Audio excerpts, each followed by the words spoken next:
So it's not just consonants, no. They actually mean something. Okay?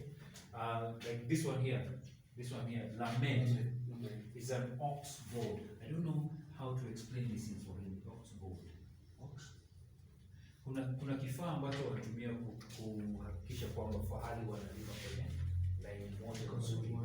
If it goes astray like this, inarudishwa. Okay? Ox goad. It represents learning and teaching. Senor? Yes. Lamed. Actually, lamed means to learn and teach. And look at that. 1, 2, 3, 4, 5, 6, 7, 8, 9, 10, 11, 12. How many disciples did Yeshua have? 12. Yes. So it was not just a number that he chose, no. He was going to teach them. Yes. Yes. He was going to train them. And they became, by the way, the best theologians that you could ever find. 3.5 years under the best teacher in the whole world. So you can imagine what kind, that's enough for a degree, sindio? Yeah, of course. Yes, it's enough for a degree. So ukiona Peter ameandika barua hapo. Huh? He's a great theologian. I think even bigger than Paul, if I can say. Right? Because he sat under Yeshua himself. Yeah. Peter was a little, John alikuwa kwanza mdogo when he was sitting with Yeshua. 3.5 years. And in fact, he was the inner circle. So you can imagine what kind of theologians you are really dealing with. When you're reading the book of John, for example, it's called Yohana. Huh? Yes, exactly. Deep state. Sure. Yes. So those are the 22 consonants. Let's go through them again. Aleph, Het, Gimel, Dalet, Gimel, Dalet, Hey, Wow, Zayin, Het, Tet, Yod, Kaf, Lamed, Mem, Nun. It's Nun. Remember, it's not A, it's U. A-E-I-O. Nun. Joshua son of? Nun. Yeah. Nun, Samek, Ayin, Pei, Sade, Kof, Resh, Shin, Sin, Tau. And of course, the scribes always check the numbers. 1, 2, 3, 4, 5, 6, 7, 8, 9, 10, 11, 12, 13, 14, 15, 16, 17, 18, 19, 20, 21, 22. Okay, because these ones are the same. And that's it. Even when they used to transfer their writing, they always counted every one of them. It was a job that they had to do. Amen?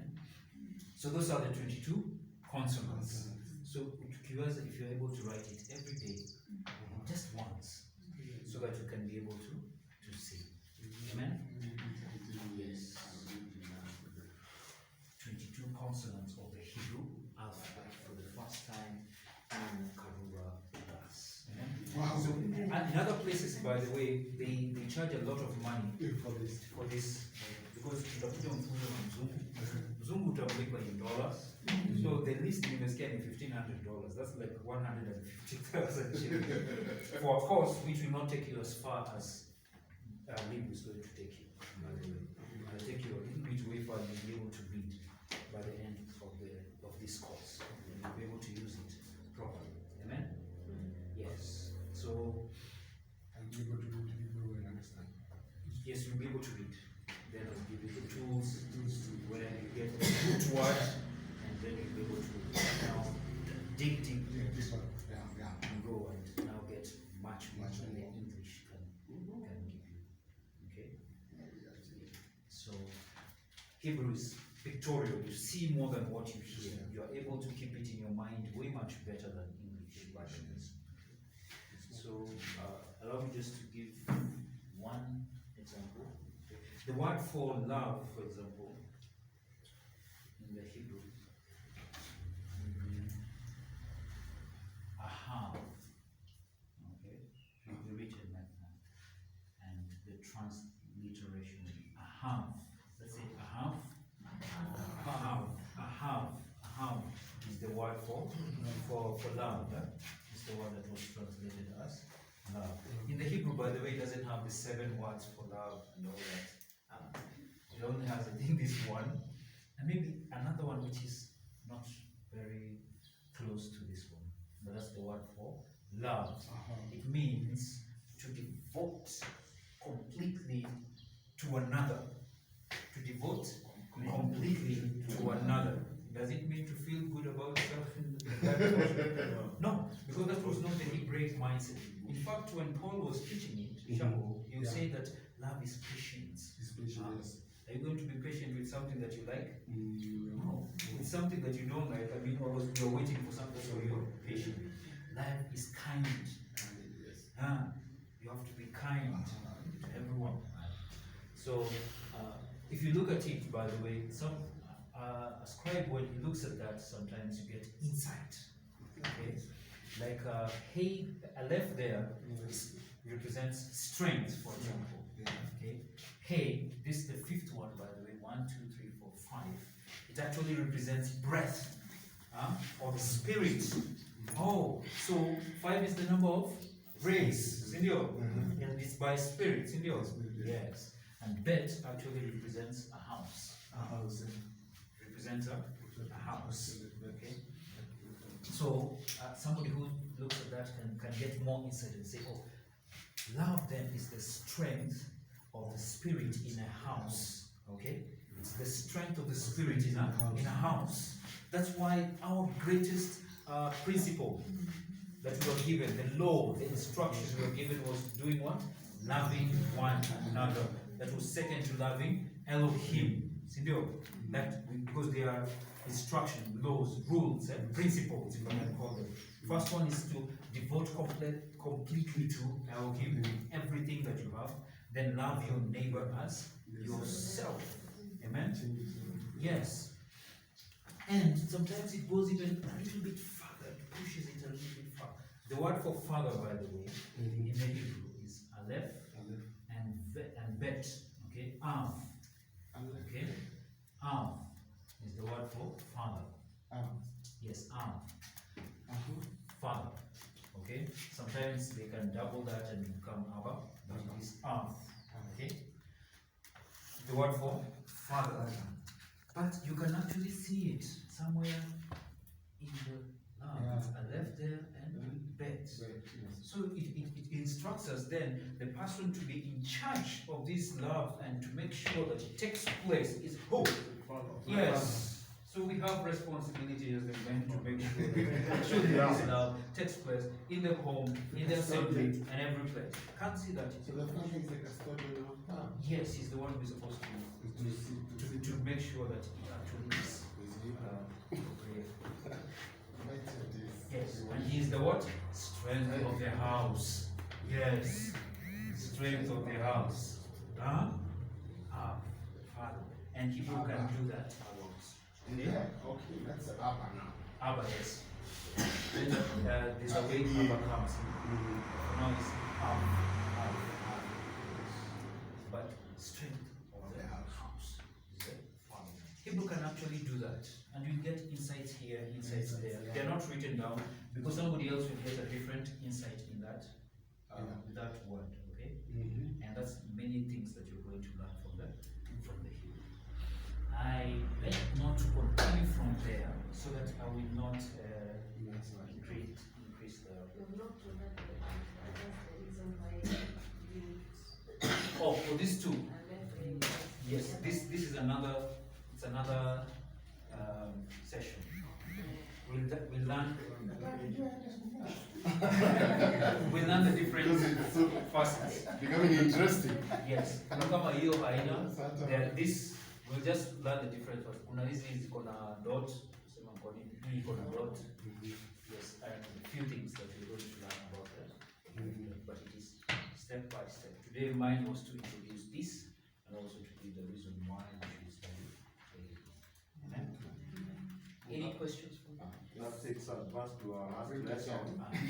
What the source helps us to do to ask significant questions. Yes, yes. Ask significant questions. Yeah, taking us back to our last lesson. Yes. Yes. About the source. About the source. The source. Our last lesson of source. Last Saturday. Source of the faith. Yeah. Source. Yeah. Exactly. The beginning. Yeah. Now we are there. We are standing there. Thank you.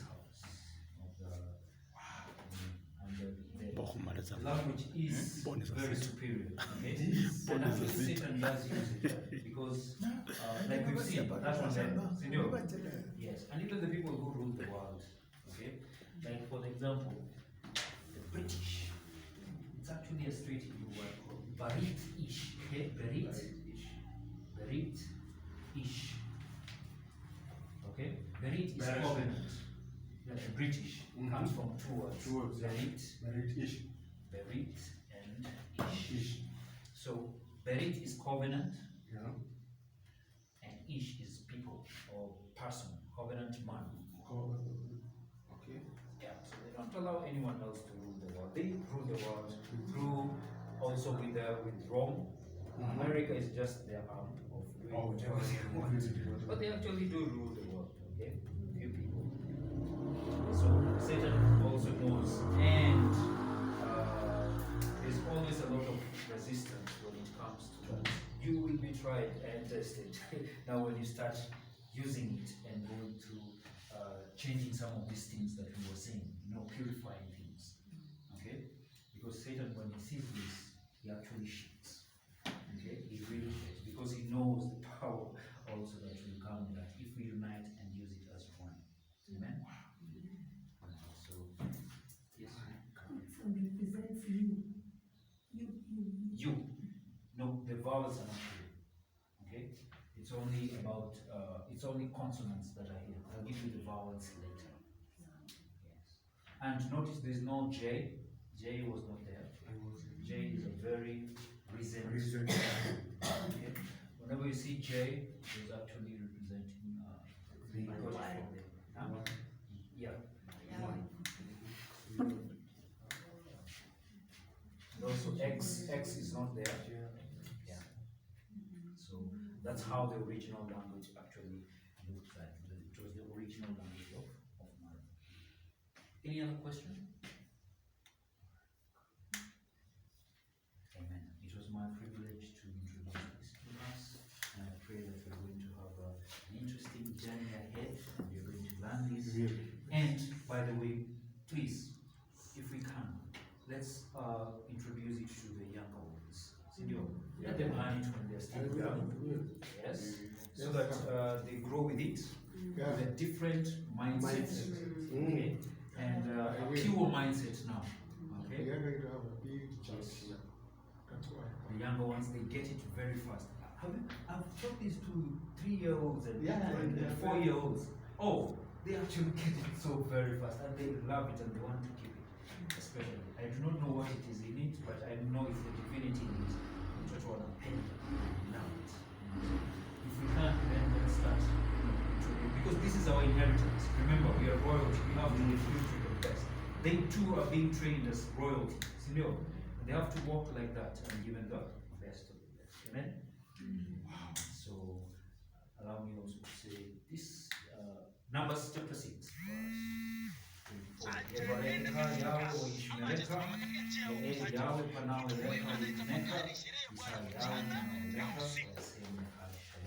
Yahweh bless you and keep you. Yahweh make his face shine upon you and be gracious to you. And Yahweh make his face shine upon you and give you shalom.